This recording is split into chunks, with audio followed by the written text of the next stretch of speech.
When my family first came to this great valley of El Paso where the Rio Grande meets Texas, it was 1846 on Christmas Day, and there my ancestors fought a battle so that Texas could come into the Union, be a part of America, and be a part of all that America stood for: justice, equality, liberty, and people reaching their full potential.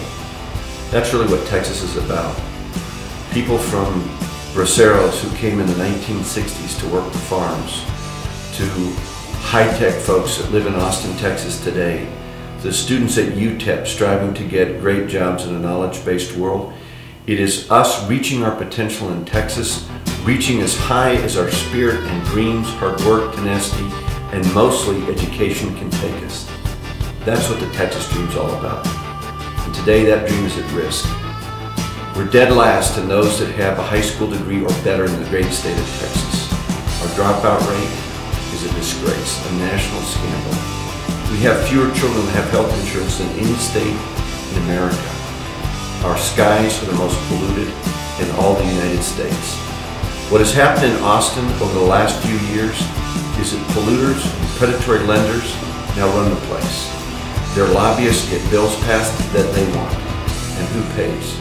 You pay, I pay, our future pays. I say let's take back Texas.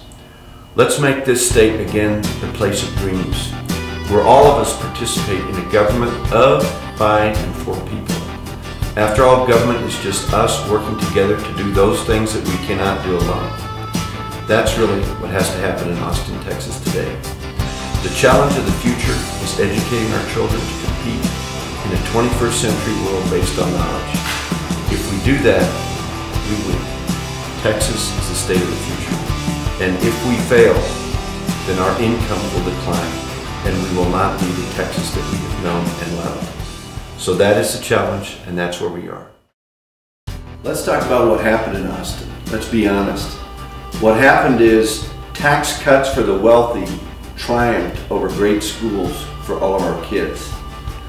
That tax swap that was engineered in Austin creates an $8 billion budget deficit every session after session, with no new money for schools. It resulted in tax cuts to the wealthiest Texans. That's all it did. To me, that is failed leadership. We need to call it what it is, and we need to change it. The future of Texas is schools. It's our kids getting an education to compete with kids that right now they have to compete with in China or Germany, France, Canada, Mexico. If we don't do better, Texas won't do better. That's the future. I say we can do it. Let's take back Texas and make schools once again the envy of our democracy. So what's it going to take? You vote, we win. Participate. This is our democracy. Take back Texas. Get out and go talk to a PTA. Talk about the things that are important to you. Find out why predatory interest rates are now 1,100% in that cash and carry that's right near your house. Make sure your schools work, where you got a great teacher in the classroom. But most of all, please, go vote. Our great democracy depends on you. You participate, we win. Texas wins. Let's all take back Texas.